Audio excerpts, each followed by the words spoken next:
Hi, my name's Kirsten Kelly. Thank you for being here. Thank you for watching. I'm going to tell you a story about my very first job interview.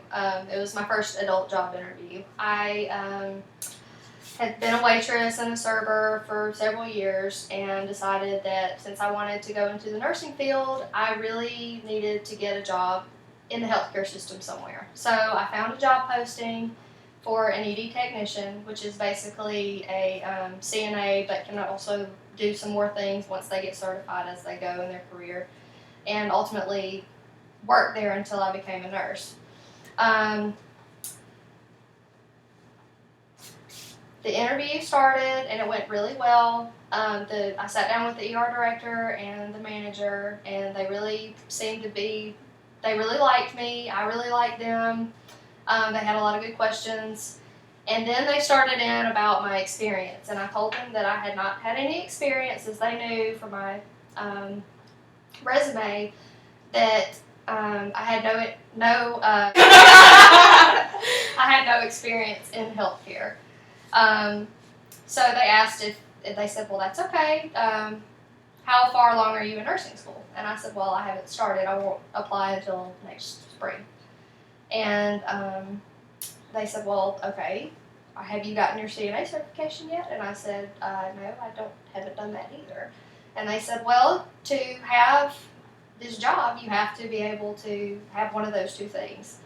And so my heart kind of sunk because I didn't know that was a requirement. And I told them very scarily that I did not read that in the job listing.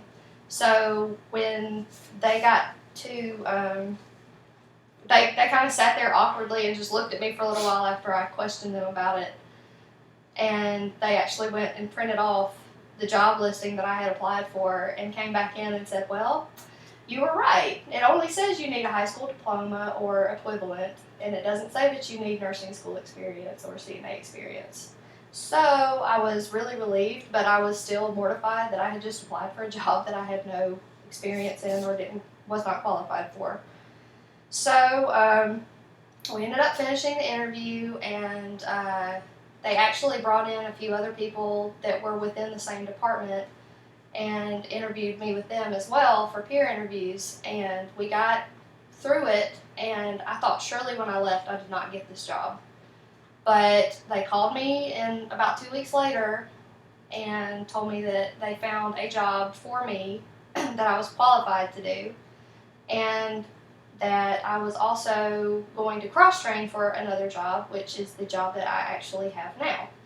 And that's really been able to help me kind of jumpstart my career. I ended up not going into nursing. I went into health information management, and now that's kind of led me into getting my coding certification, which is how I was able to keep my job that I have now, and go on into the business field and get me started from there. So that's my story.